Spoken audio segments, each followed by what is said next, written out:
Halo, perkenalkan nama saya Vincent Jason Prajitno, dan saya akan menjelaskan tentang konsep dasar jurnal umum buku besar neraca saldo.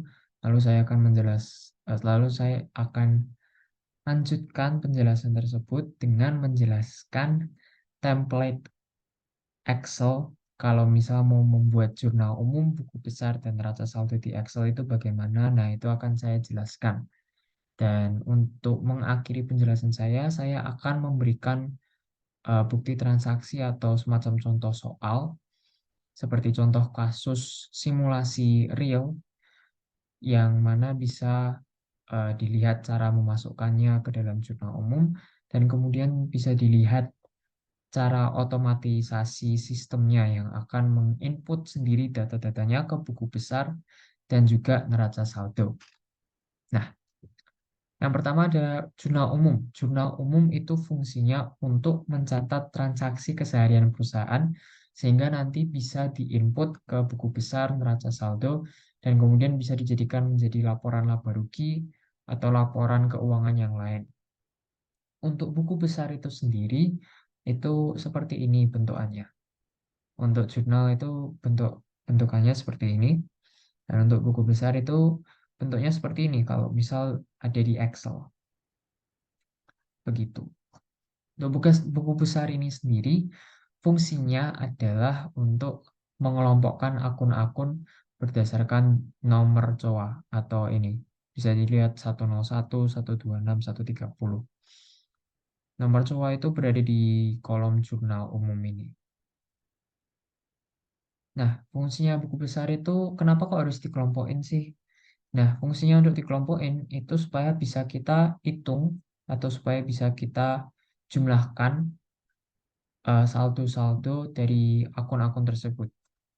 Saldo-saldo dari akun-akun tersebut nantinya akan dimasukkan ke neraca saldo, di mana itu ada saldo masing-masing akun.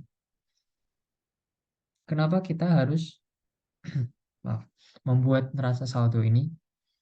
Karena neraca saldo ini digunakan untuk menghitung balance atau tidaknya transaksi kita, atau apa ya namanya, balance atau tidaknya inputan data kita begitu. Kalau misal tidak balance, maka berarti ada yang salah. Dan kalau misalnya balance, berarti kita bisa lanjut untuk menginput transaksi-transaksi selanjutnya atau melakukan prosesi pembuatan laporan keuangan selanjutnya. Begitu. Nah, itu fungsi dari jurnal umum, buku besar, dan neraca saldo. Singkatnya adalah jurnal umum untuk mencatat transaksi keseharian perusahaan, buku besar untuk mengelompokkan transaksi tersebut dan menghitung saldo akhirnya, lalu neraca saldo untuk ngebalancein atau ngecek balance atau tidaknya transaksi-transaksi yang sudah dihitung saldonya di buku besar. Begitu. Nah, untuk jurnal umum sendiri itu bentukannya seperti ini atau seperti ini. Biasanya yang ada itu kolom tanggal, kolom akun, serta kolom COA dan kolom debit dan kolom kredit. Sisanya itu hanya kolom tambahan, gitu. Untuk cara memasukkannya itu kita perlu ketahui dulu bahwa ada 3 macam jenis akun. Ada aset, ekuitas, dan liabilitas. Untuk aset sendiri, ini akun yang bertambah di debit dan berkurang di kredit. Untuk liabilitas, itu akun yang bertambah di kredit tapi berkurang di debit. Untuk ekuitas, itu sama dengan liabilitas. Bertambah di kredit, berkurang di debit. Nah, seperti yang bisa kita lihat ini, kalau misal ada akun aset kas. Kas itu termasuk akun aset, piutang juga, perlengkapan juga, peralatan juga. Pokoknya aset ini hak-hak yang dimiliki perusahaan, dan ekuitas serta liabilitas ini kewajiban perusahaan. Nah, kalau misal ada akun aset yang bertambah, itu berarti ada di mana bertambahnya? Namanya di debit. Berarti posisinya ada di debit. Posisi debit di jurnal umum itu paling pojok sebelah kiri. Nah, untuk posisi kredit itu menjorok ke sebelah kanan. Jadi berada di sebelah kanan. Jadi kita tinggal mengikuti prinsip kiri kanan itu untuk menginput akun-akun sesuai dengan sifat mereka begitu. Kalau misal ada akun liabilitas atau akun yang termasuk liabilitas yang bertambah di kredit, maka posisinya ada di kredit begitu. Gitu sih, konsepnya simple. Dan untuk cowok ini sendiri itu ada template-nya atau ada daftarnya sendiri, bisa dibuat sendiri karena tidak melulu harus 101 atau 102 atau 112, tidak melulu harus angka-angka ini. Tapi yang pasti adalah untuk akun aset itu depannya selalu satu, juga yang bisa dilihat depannya selalu satu, dan untuk akun liabilitas depannya itu selalu dua, dan untuk akun modal atau ekuitas itu depannya selalu tiga, akun pendapatan itu selalu empat, dan untuk beban itu selalu lebih dari empat atau lima. Biasanya ada akun-akun khusus yang mungkin penempatannya juga ada di antara 4 dan 6 sini, jadi kayak 500 berapa gitu. Itu mungkin cuma bisa ditempatkan begitu sesuai dengan urutannya. Asalkan tidak bertabrakan itu oke. Jadi tidak usah dikhawatirkan untuk penempatannya. Kembali ke jurnal, itu akun COA atau kolom COA. Nah, untuk kolom debit kredit ini posisinya mengikuti akun yang berada di kolom akun. Jadi kalau misal posisi akunnya di kolom akun itu berada di debit, maka kolom debitnya akan terisi. Sesimpel itu sih. Jadi misal ini kan berada di debit, jadi debitnya keisi. Dan untuk ini harusnya, sorry, ini kan akun kas, berarti akun aset, ya berkurang di kredit kan berarti. Jadi kasnya berkurang sebanyak 7 juta sekian, sehingga penempatannya di kredit begitu. Dan untuk akun keterangan ini untuk memperjelas transaksi yang terjadi di tanggal itu. Misal ini ya, LAN ini account payable. Eh, Keterangannya ini untuk memperjelas bahwa ada transaksi untuk membeli tanah dan berutang sebanyak 420 juta sesuai dengan harga tanahnya itu sendiri. Begitu. Nah, untuk kolom akun ini em, untuk memudahkan penginputan di buku besar supaya kita bisa lebih eh, dimudahkan untuk mengetahui bahwa yang di buku besar itu akun apa saja. Begitu. Dan nomor cowoknya itu apa saja. Dan untuk buku besar itu sendiri seperti ini. Nah, kalau ini kan otomatis inputnya. Kalau mau diinput secara manual, itu bisa. Jadi kita tinggal membuat seperti ini misalnya. Judul tabelnya yaitu 101 kas gitu. Lalu di bawahnya ada kolom tanggal, terus ada kolom debit serta kolom kredit. Dan di kolom yang terakhir itu ada kolom saldo. Nanti setiap kali em, karena ini kan akun kas ya. Akun kas itu kan berarti bertambah di debit, berkurang di kredit. Jadi kalau misal ada pertambahan di debit, maka kolom saldonya bertambah. Kalau misal ada pertambahan di kolom kredit, maka kolom saldonya untuk akun kas ini berkurang. Kenapa bisa gitu? Karena pernyataan awalnya itu bertambah di debit, berkurang di kredit. Begitu. Jadi kalau misal ada kas di kredit, itu mengurangi kasnya itu sendiri. Nah, untuk yang akun utang itu berkebalikan dengan akun kas. Begitu juga dengan akun ekuitas atau modal. Sebentar saya carikan akun modalnya. Oh, sepertinya tidak ada karena tidak ada yang 300. Oke, bisa dibayangkan begitu. Dan untuk pendapatan ini sendiri, ini juga termasuk akun yang bertambah di kredit dan berkurang di debit. Begitu. Oke. Lanjut ke neraca saldonya. Jadi bisa dilihat kan, kolom saldonya ini hasilnya sekian. Hasilnya, hasil akhirnya ini akan dimasukkan ke neraca saldo. Nih, ya kan, dimasukkan ke neraca saldo. Begitu terus untuk semua akun yang ada di jurnal umum sampai nanti di akhir ini ada totalnya. Totalnya ini kalau balance berarti benar. Tapi kalau guru saya bilang atau dosen saya bilang, kalau balance tidak selalu benar. Tapi ya begitulah. Untuk di neraca saldo ini ada kolom akunnya, tidak ada kolom tanggal. Jadi sesuai nama serta urutan akunnya begitu.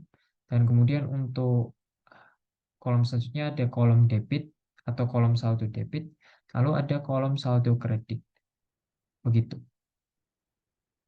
Untuk buku besar ini urutannya itu menggunakan COA. Untuk jurnal umum itu urutannya menggunakan tanggal.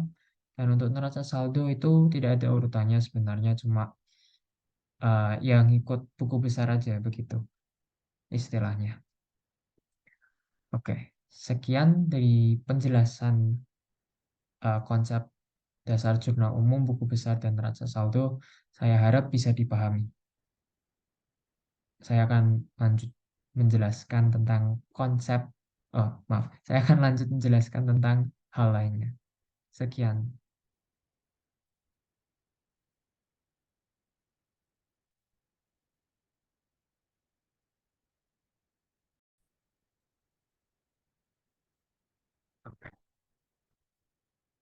Nah, sekarang aku akan menjelaskan terkait dengan template Excel-nya. Jadi maksudnya itu em, kita membuat jurnal umum, buku besar, serta neraca saldo itu tidak menginput secara manual, tapi kita dibantu dengan teknologi Excel ini. Jadi kita bisa membuat template rumus yang nantinya bisa menginput datanya secara otomatis dari jurnal umum langsung ke buku besar dan juga neraca saldo. Jadi saya akan mempraktekkan serta memperlihatkan cara membuat template tersebut. Nah, yang pertama-tama adalah kita harus membuat sheets cowok ini. Cara membuatnya adalah tinggal dibuat sheet baru, terus tinggal di copy saja begitu, atau ditulis satu persatu kalau uh, belum ada sheet cowoknya begitu ya. Nah, seperti yang bisa dilihat seperti ini. Nah, kalau bisa dilihat, ini kan ada rumusnya concatenate bla bla bla bla itu kan. Coba ini kita hapus dulu. Nah,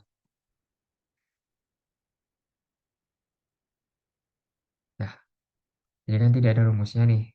Coba saya perbesar dulu supaya lebih jelas. Oke. Nah, gabungan ini maksudnya gabungan apa? Ini tuh gabungan akun dan keterangan. Nah, ini coba keterangan akunnya ini. Kita mau menggabungkan coba dengan keterangan. Caranya bagaimana? Caranya adalah dengan menggunakan rumus concatenate. Kita kurung buka, ini ada teks satu. Teks satunya adalah ini. Lalu kita koma dan kita kasih spasi dulu dengan ini. Tanda petik di atas. Tanda petik dua ini di atas. Lalu spasi dan tanda petik dua lagi. Lalu kita koma. Kita klik ini. Lalu kita tutup. Hasilnya begini. Seperti yang bisa dilihat dan tinggal di double klik. Nah, muncul semua.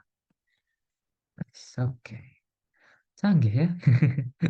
Oke, jadi begini. Itu cara membuat tabel cowok yang tadi. Sekarang, karena aku tidak butuh sheet yang ini, maka aku akan delete saja.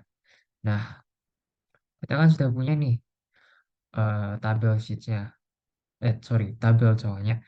Sekarang kita lanjut ke jurnal. Seperti yang bisa dilihat, ini di akun debit, akun kredit, itu ada tanda panah begini. Cara membuat tanda panah itu bagaimana? Ini menggunakan list. Jadi kita ke data, kita blok dulu area yang mau kita jadikan list. Misal area ini.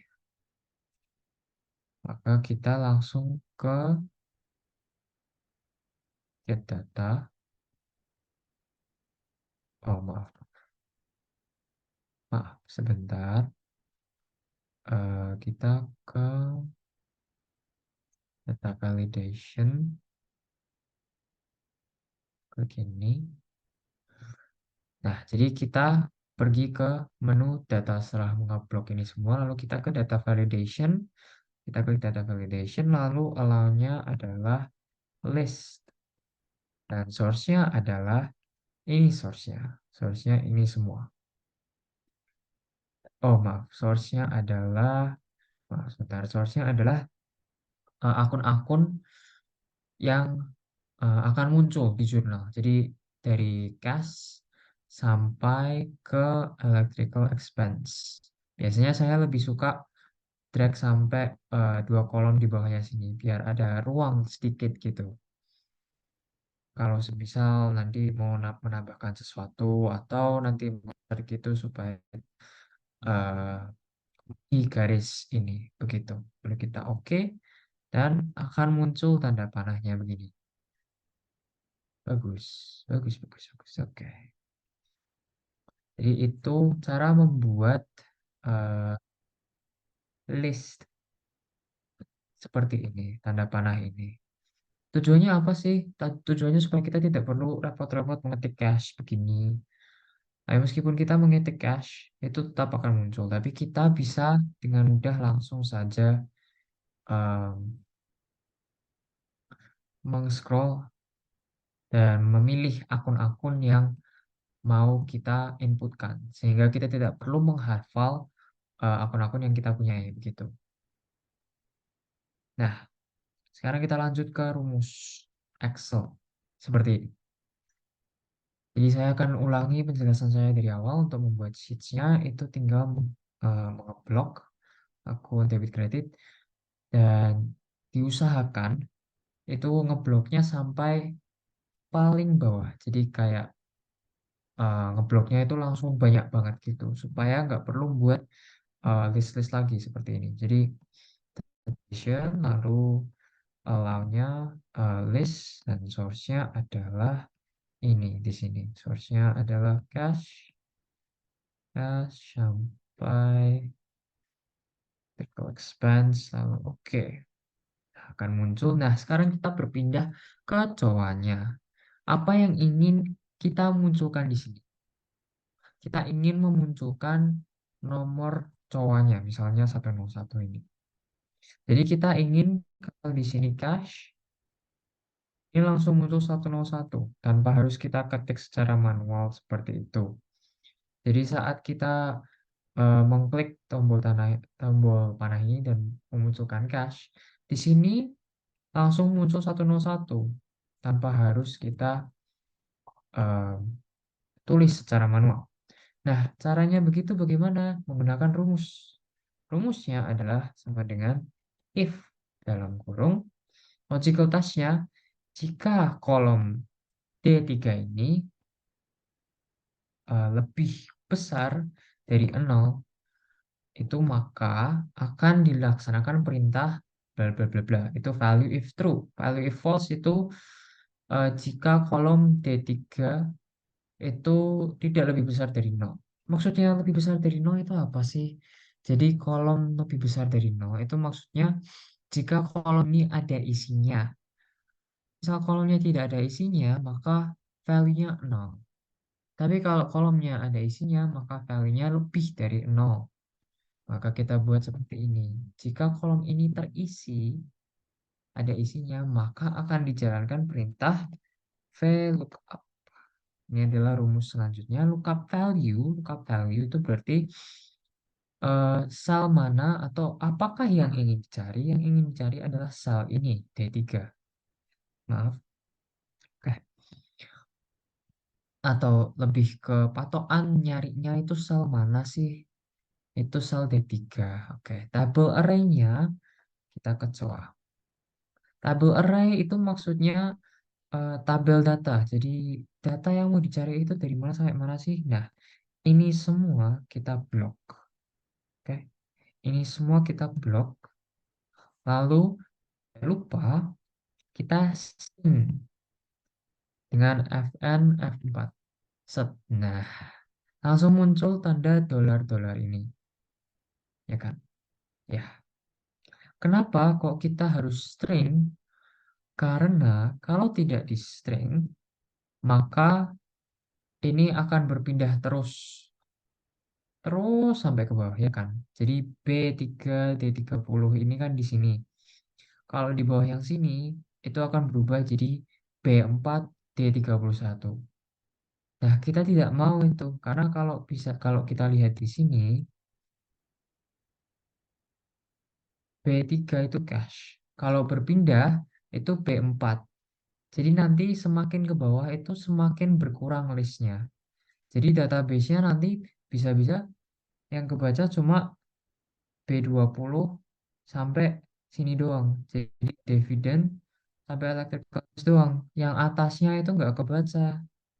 Yang atasnya nggak kedetek karena rumusnya sudah berpindah ke bawah mengikuti database. Nah, kita tidak mau database-nya ikut turun mengikuti rumusnya. Kita maunya database-nya segini, tapi rumusnya yang ikut turun. Nah, caranya begitu bagaimana? Caranya mengelok database-nya itu bagaimana? Dengan string ini, dengan fn, f4, atau bisa di manual tulis dolar begini. Nah, itu tabel arraynya. Kolom index number. Kolom index number itu apa? Itu kolom yang ingin kita cari. Kolom yang ingin kita cari yang mana? Kolom kedua di tabel array. Kolom cowok ini. Jadi kita tulis angka 2. Nah, range lookupnya kita selalu pilih false. Karena apa? Kenapa kita pilih false? Karena di sini tulisannya false exact match. Exact match itu maksudnya apa? Ya cache ya cache. Kalau ada tulisan kasa, ya nggak dianggap cache gitu. Udah nggak? Jadi exact match itu menemukan kata yang persis plek yang kita cari. Begitu. Oke? Oke. Jadi untuk recap, D3 ini itu lookup value-nya. Itu sel yang ingin dicari. Itu patokan sel yang ingin dicarinya. Itu selnya isinya apa sih? Oh, misal selnya isinya cache. Berarti nanti cache itu tabel array-nya di mana ya letaknya? Oh, di sini. Berarti pasangannya itu yang mau dimunculin apa ya? Oh, kolom index number-nya 2. Oh, berarti ini di kolom kedua ini. Oh, yang bertandingan sama cache apa ya? Oh, 101. Ya udah kita munculin aja. False ini untuk oh, yang dicari cache oh ya. CAS. Oh iya, berarti kita harus munculin eh, yang persis plek. Kita harus nyari kata-kata yang persis plek dengan CAS. Mana itu? Oh, cache. Begitu. Nah, sekarang kita lanjut ke value if false. Caranya membuat value if false itu tinggal kita Ctrl C, Ctrl V rumusnya. Selesai. Kita tinggal mengganti lookup value-nya menjadi E3 yang ada di akun kredit. Begitu. Selesai. Sudah. Ini udah selesai nih rumusnya. Simple banget kan? Tinggal dikurung tutup. Set. Nah, kalian mungkin tanya, kenapa kok ada NE-nya? Tapi kalau misal kita coba ya, misal equipment, langsung muncul tuh 157. Kalau kita hapus, kita kosongi NE, kita drag ke bawah, NE semua. Kok bisa gitu? Karena nggak ada data di sini. Error begitu.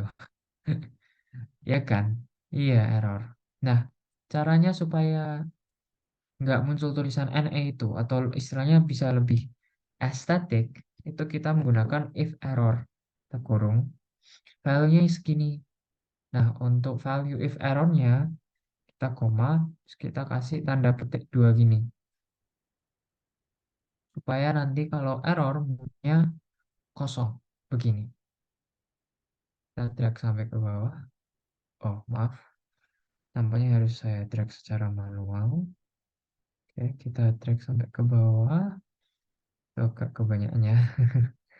Oke, kita drag sampai ke 70.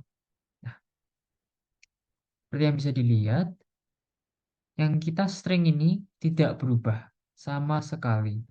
Yang berubah adalah ini D6, E6 ini semua berubah. Ya kan? Gak ada yang berubah itu. Yang kita sering, memang itu yang kita inginkan. Jadi semisal cash, muncul cash.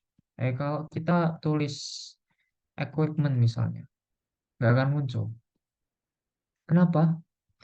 Karena memang kita tidak bisa menuliskan di row yang sama begini, nggak bisa, nggak boleh. Jadi harus tulis di bawahnya. Misal cash terus equipment, misal ini eh, penjualan peralatan begitu ya. Nah, begini, simple kan? Simple sekali dong. Nah, untuk rumus yang akun ini agar bisa memunculkan gabungan akun yang tadi, rumusnya adalah tinggal mengcopy paste rumus yang ada di sini. Pastikan copy paste-nya ada di sini ya. Copy paste-nya itu di apa? Di sini, di text box yang formula ini, bukan copy paste dari oh maaf, bukan copy paste dari sininya. Oke, jadi itu langsung di Ctrl V. Nah, yang akan kita ubah adalah kolom indeks number-nya menjadi 3. Kenapa 3? Karena kita menginginkan gabungan akun. Gabungan akun itu ada di kolom ketiga ini. Kita ingin memunculkan ini nih. Jadi kita tinggal pindah, oh sorry, ganti angkanya dari 2 ke 3. Kita coba ya, cash. Langsung muncul nih gabungan akunnya. 101 cash. Kenapa kita perlu memunculkan gabungan akun di sini? Karena itu diperlukan untuk membuat buku besar dan juga neraca saldo. Begitu. Itu untuk jurnal umumnya. Nah, saya delete dulu. Nah, sekarang ini masuk ke bagian yang sungguh amat menyenangkan sekali, yaitu buku besar. Kita menggunakan pivot table from table range. Nah, ini kan otomatis nih, langsung ke blok semua karena sudah ada rumusnya. Jadi langsung ke select semua yang ada isinya, begitu. Kalau semisal tidak ada isinya, maka bisa ditulis secara manual atau di blok secara manual begitu, seperti ini. Begini ya bisa. Saya lebih suka langsung begini, langsung di otomatis.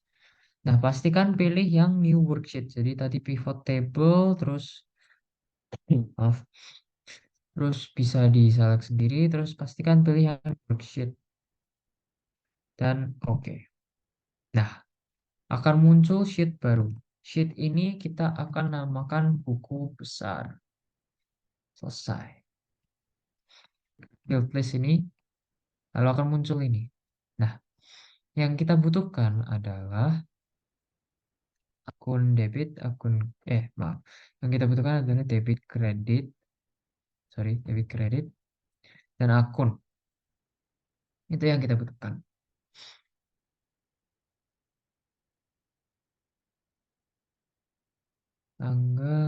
Tanggal seharusnya tidak perlu kita bisa tambahkan begini. Oke.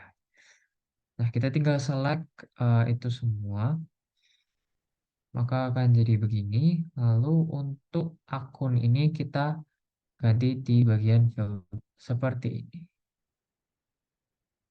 Oh iya, dan untuk debit kreditnya ini kita pindah ke value dan kita pindah ini menjadi value field setting kita ubah jadi sum. Ini kita ubah juga jadi sum. Begitu. Lalu untuk rowsnya tanggal betul selesai. Nah, ini kan masih kosong nih. Tapi kalau semisal kita isi misal kita isi cash begitu, terus ada share capital. Nanti akan saya jelaskan mengenai template besarnya ini. Misal 10.000, ini juga 10.000. Memang agak sulit yang buku besar ini. Bukan. Ini kan muncul nih. Kenapa tidak muncul? Kita tinggal refresh aja. refresh all. Nah, ini muncul. Tapi kita pinginnya yang cash saja. Nah, maka akan muncul cash saja. Begitu. Tapi template-nya belum selesai sampai di sini. Kita masih harus membuat kolom saldo. Kolom saldo nanti akan berada di sini. Caranya bagaimana? Kita pilih field items, calculated field, lalu namanya kita pilih saja eh, sum saldo begitu ya. Saldo, lalu formulanya adalah if dalam kurung if kolom debitnya ini lebih besar dari yang kredit, maka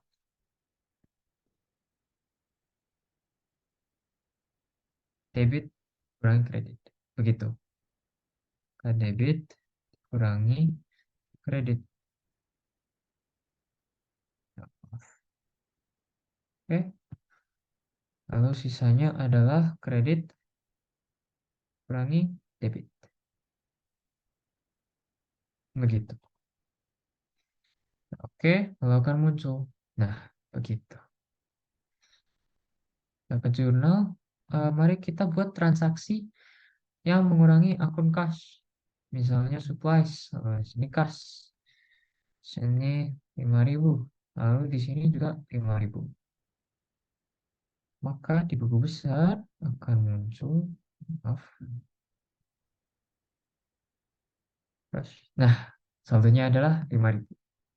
Begitu. Ini sudah selesai buku besar. Jadi bisa di copy saja begitu. Jadi untuk merekap, eh, langkah pertama adalah membuat pivot table analyze begitu. Nah, seperti yang bisa dilihat seperti ini. Nah, begitu. Oke. Langkah pertama adalah membuat pivot table analyze di jurnal, lalu kemudian memilih new worksheet, lalu diubah ke sini, lalu pencet pivot table-nya, lalu akan muncul pivot table fields-nya begini, atau dimunculkan saja field list-nya, lalu kita centang yang tanggal, debit, kredit, serta akun, karena itu yang ingin kita munculkan di sini, di buku besar. Akunnya kita ubah ke filter supaya nanti bisa kita pilih-pilih begini, untuk buku besarnya seperti ini, ya kan? Lalu untuk file-nya ini yang ada hitung-hitungannya, yaitu sum eh, yang debit kredit ini kita pindahkan ke sini. Lalu untuk memunculkan kolom saldo ini kita memerlukan field items calculated field yang if. Begitu. Rumusnya adalah sebentar saya cek dulu.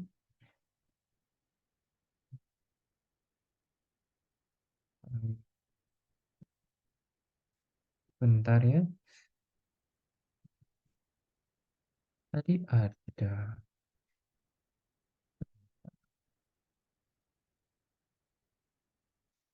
So, ya, tapi begitulah. Ada caranya untuk melihat eh, rumusnya. Namun saya lupa caranya. Jadi mohon maaf. Cuman begitu caranya. Oke. Nah, kita lanjut untuk yang neraca saldo. Untuk yang neraca saldo itu gampangannya kita buat dari awal saja. Jadi dari jurnal ini kita buat untuk neraca saldo. Caranya adalah kita insert, oh maaf, kita insert pivot table from table range ini, lalu kita pilih new worksheet. Oke, akan muncul seperti ini. Kita delete saja ini. Oke, lalu kita akan muncul ini dan kita mulai lagi dari awal. Tapi sekarang yang kita pilih adalah debit, kredit, serta akun. Nah, itu saja. Dan akunnya tidak perlu dipindah filter karena memang kita ingin menampilkan semuanya. Begitu. Nah, karena ini sudah selesai, maka oh belum dong, videonya belum selesai. Ini masih kurang rumus.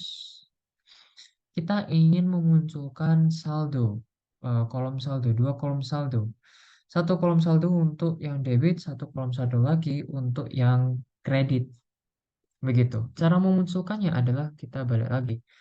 Fields, lalu ke calculated field. Kita kembali ke ini adalah saldo debit. Begini. Lalu ini if dalam kurung kalau debitnya lebih besar dari kredit, maka yang akan terjadi adalah debit akan dikurangi dengan kredit. Selain dari perintah itu adalah, maka akan dimunculkan 0. Nah, akan muncul akun ini. Ini adalah sum of saldo debit. Nah, kita ingin memunculkan sum of saldo kredit juga. Jadi ini adalah saldo kredit. Begini. Untuk ini kita isi if kurung buka. Kalau kreditnya lebih besar dari debit, maka yang akan terjadi adalah debitnya, oh maaf, kreditnya akan dikurangi dengan debit. Sisanya adalah 0. Sisanya selain daripada perintah adalah 0 dari logical task-nya ini. Begitu. Nah, akan muncul begini. Kalau kita lihat begini agak tidak estetik ya, maka kita blok semua pakai tanda panah itu, lalu kita klik kanan dan kita hide. Nah, begini. Jadilah neraca saldo. Oh iya, kita ganti nama dulu ini jadi neraca saldo. Nah, oke.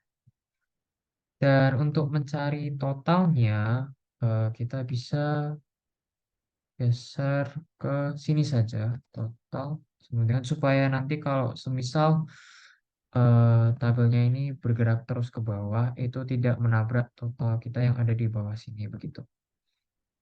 Sama dengan sum dalam kurung segini, 2000 sama dengan sum segini. Dan jika rumusnya benar dan penginputannya benar, maka akan balance seperti ini. Begitu. Oke. Sekian dari part 2, maka daripada itu kita, sorry, aku akan melanjutkan ke part 3, di mana akan ada penerapan langsung kasus dengan bukti invoice atau bond, dengan kwitansi juga, dan bukti RAP, yang nanti akan aku inputin ke rumus Excel ini. Begitu.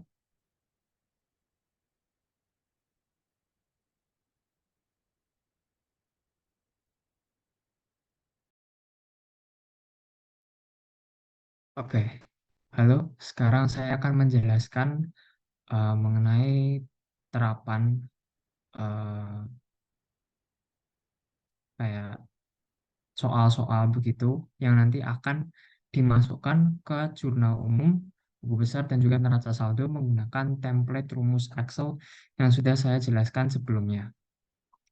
Nah, kalau bisa dilihat di sini kan sudah saya kerjakan ini beberapa ya. Namun saya akan ulang dan akan saya jelaskan ulang begitu. Oke. Sebelumnya ini semuanya akan saya putihkan terlebih dahulu.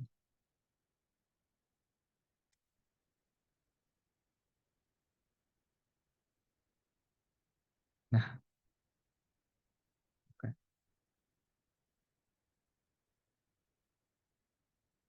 Oke.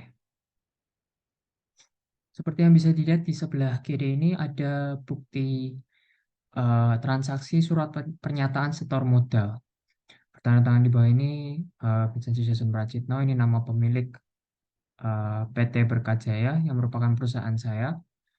Dan kemudian bisa dilihat bahwa telah menyetorkan modal uang tunai sebesar 100 juta.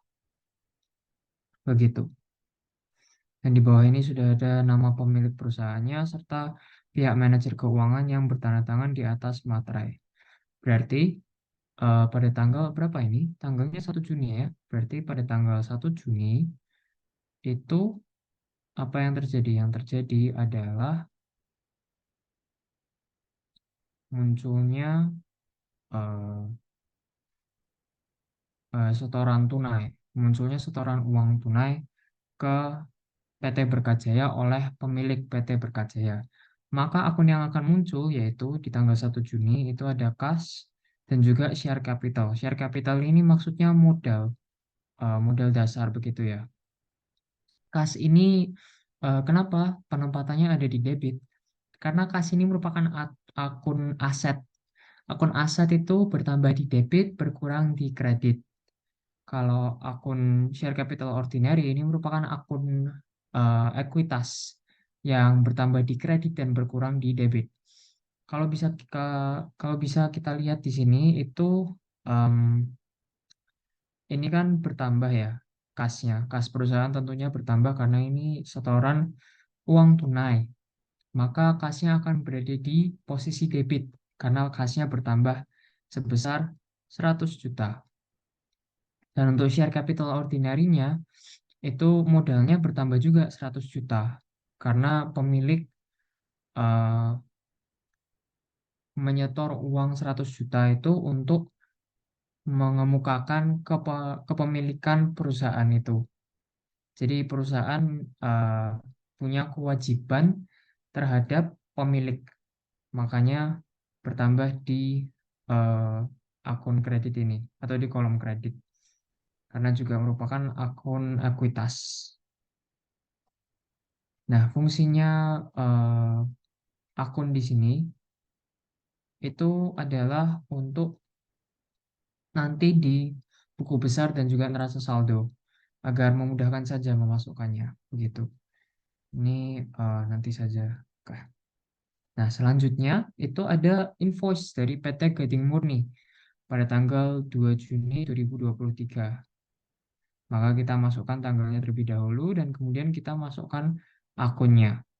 Saya jelaskan terlebih dahulu akunnya. Jadi yang terjadi di sini adalah kalau bisa kita lihat di sebelah kiri invoice-nya itu nomornya 404 404. Bill to-nya ini maksudnya invoice-nya ini untuk siapa? Invoice-nya ini untuk PT Berkatjaya. Ship to-nya untuk PT Berkatjaya, terus ini delivery date dan ini payment due. Payment due berarti eh, batas pembayarannya tanggal sekian. Dan PT Berkajaya itu membeli meja, meja, kursi, komputer, printer, pensil, ballpoint, penghapus papan tulis di PT Gading Murni. Kalau kita lihat di bawahnya lagi, tidak ada invoice, sorry maaf, tidak ada kwitansi atau bukti transfer bank, maka ini akan dianggap sebagai utang karena belum ada bukti pembayaran atas invoice dari PT Gading Murni ini. Makanya muncul account payable. Nah, kenapa kok muncul supplies dan equipment? Karena di sini tertulis pensil dan ballpoint. Ballpoint itu termasuk ke dalam supplies atau perlengkapan. Dan meja, kursi, komputer, printer, penghapus papan tulis itu termasuk ke dalam equipment atau peralatan. Yang pensil dan ballpoint masuk ke dalam perlengkapan. Begitu. Maaf. Nah, kenapa supplies dan equipment bertambah di akun debit? Karena supplies dan equipment ini merupakan akun aset. Akun aset itu yang sudah saya jelaskan tadi bertambah di debit dan berkurang di kredit. Makanya penempatannya di sini di akun debit karena supplies dan equipment ini bertambah begitu. Dan kalau kita lihat di sini akan muncul sekian. Suppliesnya bertambah sebanyak 160.000 itu total jumlah pensil dan juga ballpointnya. 160.000 dan equipmentnya 46.724.000 itu total selain dari pensil dan pulpen ini. Nah, kita lanjut ke account payable. Kenapa kok ada account payable di sini? Account payable itu utang. Jadi utang usaha. Kenapa utang bisa muncul di sini? Karena utang itu termasuk ke dalam akun liabilitas. Dan akun liabilitas itu bertambah di kredit dan berkurang di debit. Kenapa bisa begitu? Karena ya memang begitu. Karena kita kan memiliki kepemilikan, maaf, kita memiliki kewajiban untuk melakukan sesuatu kepada pihak lain. Makanya itu termasuk ke dalam akun liabilitas. Akun liabilitas itu kewajiban terhadap pihak lain. Jadi perusahaan PT Berkajaya ini punya kewajiban untuk membayar utang sebesar 46.884.000. Begitu. Dan karena utangnya bertambah, maka tempatnya akan ada di kredit. Kita lanjut lagi untuk transaksi selanjutnya itu ada invoice dari PT Berkajaya pada pada 5 Juni 2023. Kita catat dulu tanggalnya. Kemudian invoice nomornya sekian dan ini invoice-nya ditujukan kepada PT Ahmad Baru. Apa yang telah dilakukan oleh PT Berkajaya jasa konsultasi ternyata. Nah, sebesar 10 juta. Kita lihat di bawah lagi, hanya ada berita acara serah terima pekerjaan dan tidak ada bukti transfer ataupun bukti kwitansi. Maka PT Ahmad Baru belum membayar pekerjaan yang telah dilakukan oleh PT Berkajaya. Maka itu termasuk ke dalam piutang. Karena pencatatan ini kan dilakukan oleh PT Berkajaya. Maka PT Berkajaya mencatat bahwa PT Ahmad Baru memiliki piutang. Piutang itu termasuk ke dalam account receivable. Maaf.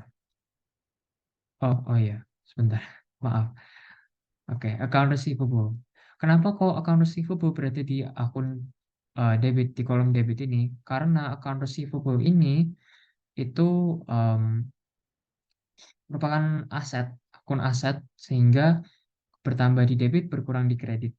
Dan karena piutang ini bertambah, maka tempatnya akan di debit sebesar 10 juta. Begitu. Dan kita buka lagi, terus ada service revenue. Kenapa kok muncul service revenue di sini? Service revenue itu pendapatan.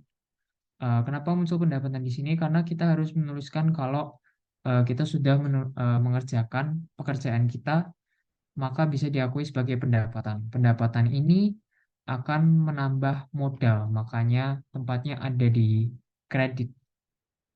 Atau sorry, tempatnya itu bertambah di kredit dan berkurang di debit. Begitu. Karena ini itu menambah modal. Kemudian kalau kita lihat lagi di sini, um, muncul begitu. Nah, transaksinya berarti sudah selesai. Karena piutangnya bertambah sebanyak 10 juta dan service revenue 10 juta. Berita acara serah terima pekerjaan ini untuk bukti bahwa PT Berkajaya telah menyelesaikan pekerjaan konsultasi pajak pada PT Ahmad Baru. Agar PT Ahmad Baru tidak bisa protes kalau misal nanti kita tagih uang yang belum dibayarkan oleh PT Ahmad Baru. Dan kita lanjut ada invoice lagi dari PT Berkajaya pada tanggal 6 Juni. Kita catat lagi tanggalnya 6 Juni. Oke. Apa yang terjadi? Ini ditujukan untuk PT Halim Berkat. Sewa dibayar di muka gedung periode sewa Oktober. Berarti yang bisa kita lihat dari invoice ini, itu PT Berkajaya menyewakan gedung kepada PT Halim Berkat dan periode sewanya adalah di bulan Oktober. Sedangkan PT Halim Berkat itu sudah membayar sewanya sebelum periode sewa. Jadi PT Halim Berkat itu belum menggunakan gedung tersebut sehingga eh, kita tidak bisa mengakuinya sebagai pendapatan sewa karena ini kita belum melakukan pekerjaan kita begitu.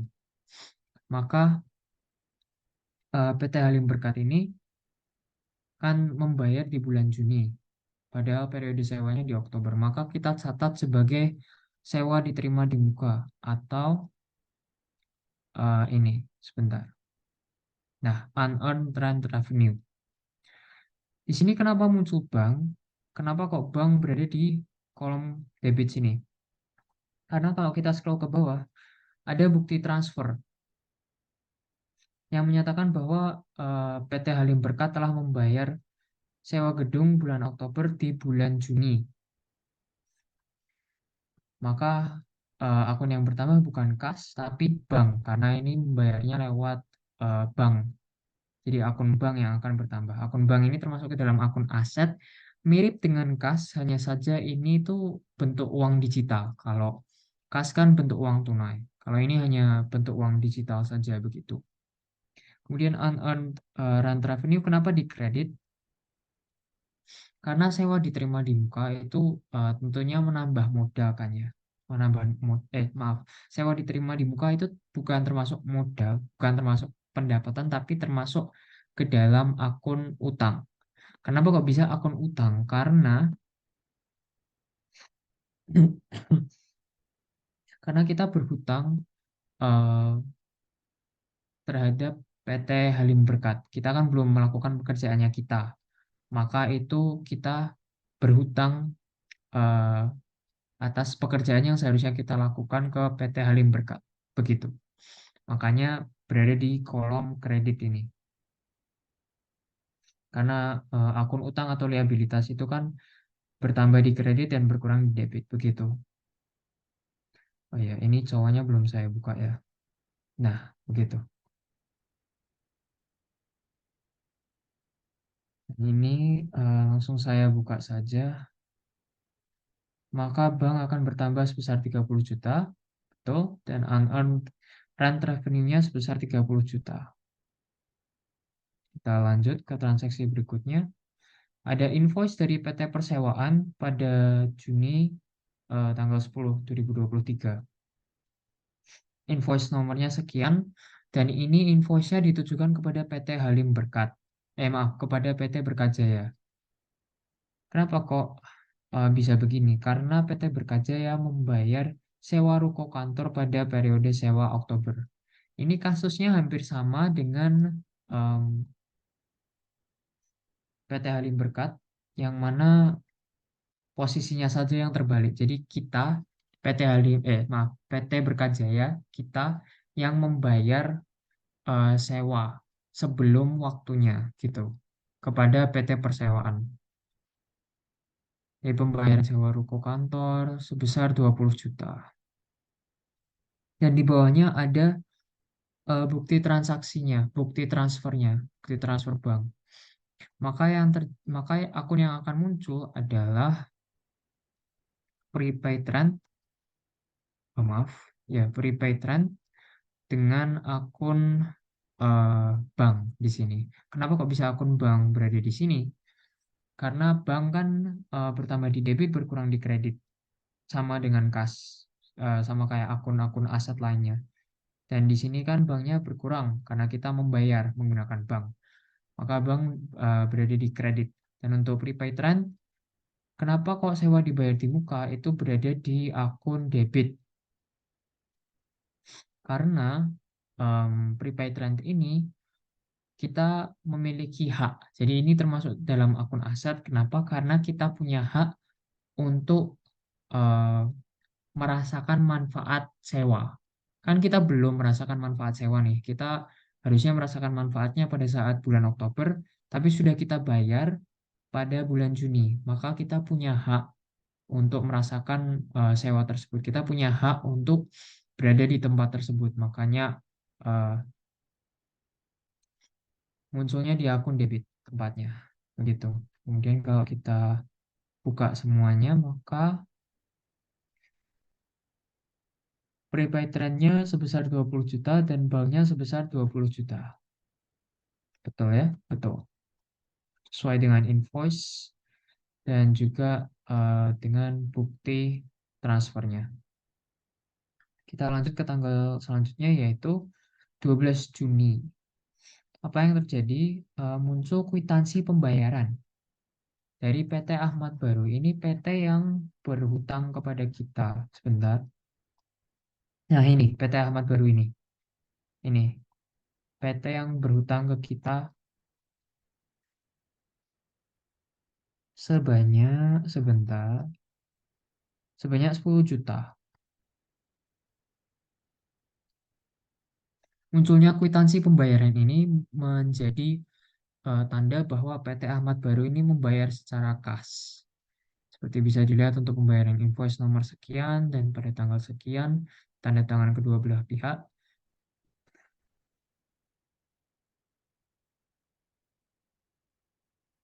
jumlahnya sekian, maka dari invoice tersebut yang bisa kita dapatkan adalah em, kas akan berada di debit dan di kreditnya adalah akun piutang atau account receivable. Kenapa bisa begini? Karena kalau kas itu kan bertambah di debit, berkurang di kredit. Kalau di sini itu kan pembayaran secara tunai, maka kasnya akan bertambah. Jadi tempatnya di debit. Dan kemudian kenapa piutang berada di kredit? Karena dia sudah melunasi utangnya kepada kita. Piutang itu pihak yang berhutang ke kita. Jadi kita mencatatnya sebagai piutang. Karena dia sudah melunasi utangnya terhadap kita, maka kita boleh menulis bahwa utangnya sudah lunas. Maka kita tinggal pindah saja akun piutang menjadi akun kredit karena eh, piutangnya berkurang kan. Piutangnya berkurang sudah lunas. Maka kalau piutang berkurang itu berada di akun atau sorry kolom kredit. Begitu. Kalau kita buka semua maka akan seperti ini. Nah, 10 juta, 10 juta dan ini. Oke, kita ke transaksi selanjutnya. Ada kwitansi pembayaran pada tanggal 13 Juni 2023. Nah, apa yang terjadi ini diterima dari PT Berkat Jaya. Terbilangnya Rp46.884.000 pembayaran invoice 404404. Karena ini diterima dari PT Berkat Jaya, maka kita, ini bukti kwitansi pembayaran yang dikeluarkan oleh pihak lain untuk menyatakan bahwa kita telah membayar. Di Diterimanya oleh siapa ini? Ternyata oleh PT Gading Murni dan penyetornya itu kita sendiri. Maka ini berarti kita membayar utang pada tanggal 2 Juni, di mana kita membeli supplies equipment di PT Gading Murni. Maka akun yang akan muncul adalah account payable di debit dan cash di kredit. Kenapa account payable di debit? Karena account payable itu kan utang. Utang itu kan berkurang kan di debit. Maka karena kita sudah melunasi utang kita secara tunai, maka utangnya berkurang, sudah lunas. Maka boleh kita catat di debit untuk mengurangi utang kita sebesar 46 juta sekian. Dan kasnya juga berkurang eh, sebesar 46 juta sekian karena kita membayar secara tunai untuk melunasi utang tersebut. Sehingga kasnya di kredit. Begitu. Kita lanjut. Ini ada invoice dari PT Berkajaya kepada PT Lama Kali. Apa yang terjadi? Ternyata PT Berkajaya melakukan jasa konsultasi pajak terhadap PT Lama Kali. Oke, mari kita buka semuanya saja. Nah, terlihat cash dan service revenue. Service revenue kenapa bisa berada di akun kredit? Karena service revenue ini menambah modal sehingga berkurang di debit dan bertambah di kredit. Karena pendapatannya ini bertambah, maka penempatannya ada di kredit. Dan untuk kas, sudah jelas ya, karena akun aset tambahnya di debit, berkurangnya di kredit, dan untuk saat ini bertambah sebesar 15 juta. Maka tempatnya ada di debit. Kita lanjut pada tanggal 29 Juni. Oh, maaf. Kenapa kok bisa ini langsung kas dan bukan piutang? Karena di bawahnya invoice ini itu ada kwitansi pembayaran yang diterima dari PT Lama Kali yang diberikan ke kita, PT Berkajaya. Begitu.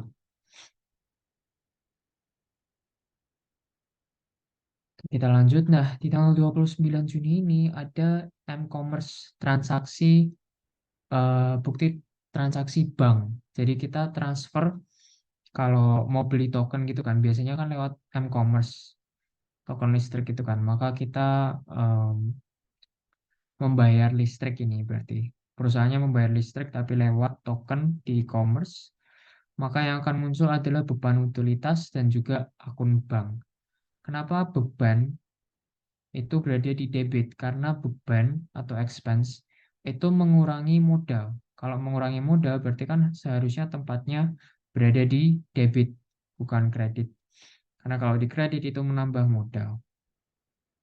Begitu. Dan kenapa akun bank ini yang berkurang?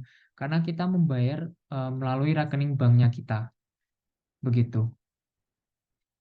Dan perempatannya ada di kredit.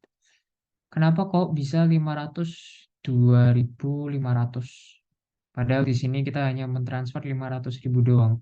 Karena ada biaya adminnya sebesar 2.500 yang kita tuliskan sekalian saja di situ. Kita lanjut. Nah, ini ada eh, bukti transfer ke rekening Bapak Khalid. Ini merupakan pegawai seperti yang bisa dilihat keterangannya itu membayar gaji ke Bapak Khalid sebesar 10 juta. Maka yang akan muncul adalah beban gaji dan bank. Sama ya seperti eh, yang utilities expense itu, karena beban itu mengurangi modal, maka bertambah di debit dan berkurang di kredit. Oke, oke. Lanjut. Nah, ini ada laporan stok opnam. Laporan stok opnam itu intinya menyatakan bahwa pada tanggal yang telah ditentukan, yang telah dilakukan laporan stok opnamnya itu perlengkapan atau stok perlengkapan itu hanya tersisa sebesar sekian. Maka yang bisa dilihat, perlengkapan pada tanggal 29 Juni 2023 terdiri dari pensil 10 pieces, ballpoint 5 pieces. Dan ini ditandatangani oleh supervisor gudang, internal audit, serta pihak manajer. Kita kembali lagi ke invoice yang Gading murni itu untuk melihat pada awalnya stok kita ada berapa sih. Jadi stok perlengkapannya kita awalnya ada 20 pensil, 10 ballpoint. Maka yang terpakai, perlengkapan yang terpakai itu sebesar, sebentar, berarti sebesar 160 dibagi 2, berarti 80.000. Kenapa kok kita mencari perlengkapan yang terpakai? Karena kita perlu mencatat em, perlengkapan yang terpakai begitu. Maksudnya adalah jika sesuatu itu sudah terpakai, maka bisa dicatat sebagai beban. Begitu. Dan karena perlengkapannya sudah kita pakai sebanyak 80.000 ini, maka kita bisa catat sebagai beban. Dan beban ini kan bertambah di kredit dan berkurang di debit. Begitu. Berkurang di kredit dan bertambah di debit. Dan kenapa supplies muncul di sini? Karena kita mau mengurangi jumlah perlengkapan yang ada, ya kan? Jumlahnya dari 160 terpakai sebanyak 80.000, maka perlengkapan yang berkurang itu juga sebanyak 80.000. Begitu.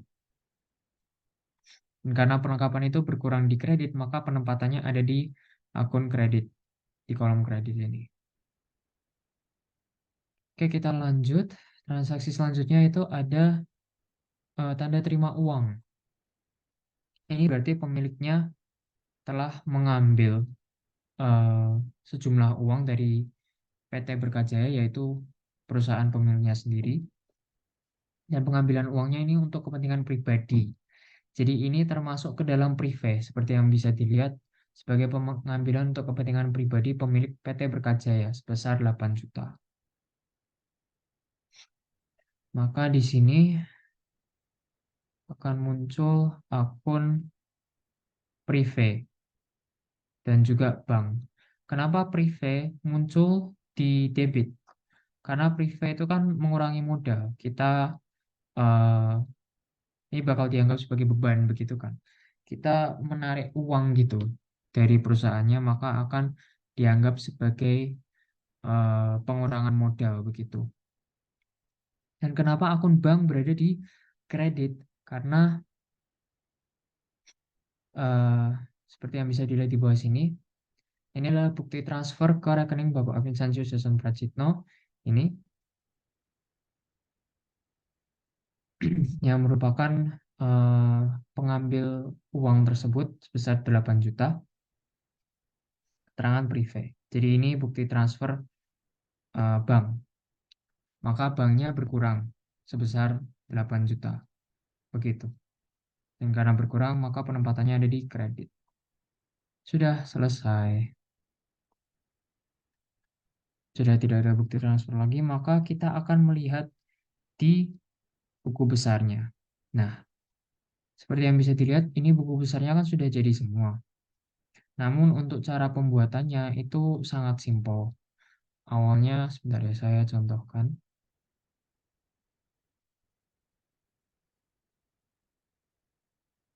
Eh, ya, awalnya kan tadi di part yang kedua sudah saya jelaskan cara membuat template buku besar, maka tinggal di copy, lalu tinggal di paste di sini, begitu. Nah, begitu. Cuman pastikan jangan terlalu mepet copy paste-nya karena akan bertabrakan begitu. Seperti yang bisa dilihat, saya mencoba untuk paste, tapi tidak bisa karena jaraknya terlalu sedikit. Maka saya sarankan untuk copy paste ke samping seperti ini. Buku besarnya seperti ini ya. Kenapa kok bisa seperti ini? Karena buku besar itu merupakan kelompok-kelompok akun begitu. Jadi untuk akun kas itu dikelompokkan, terus akun utang itu maaf, akun ya utang dikelompokkan, terus akun piutang dikelompokkan begitu. Terus ini gunanya apa? Ini maksudnya apa sih? Ini maksudnya saldo akhir dari tiap akunnya begitu. Ini fungsinya untuk dimasukkan ke neraca saldo, tapi untuk di neraca saldonya itu sudah langsung mengambil data dari jurnal. Jadi sebenarnya tidak perlu membuat buku besar ini untuk membuat neraca saldo kalau semisal di Excel. Ini hanya untuk mengetahui jumlah saldo untuk masing-masing akun begitu. Seperti yang bisa dilihat ini debitnya kan 100 juta, maka di sini juga 100 juta. Sebentar saya permudahkan untuk melihatnya. Nah, oke.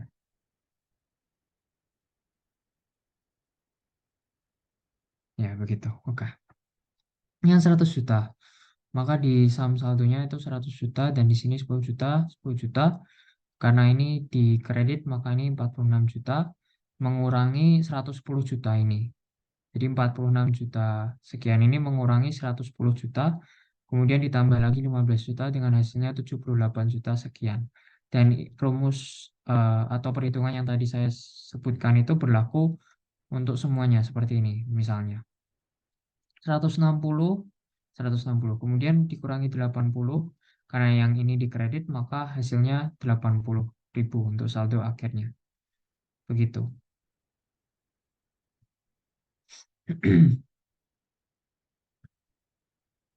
Oke.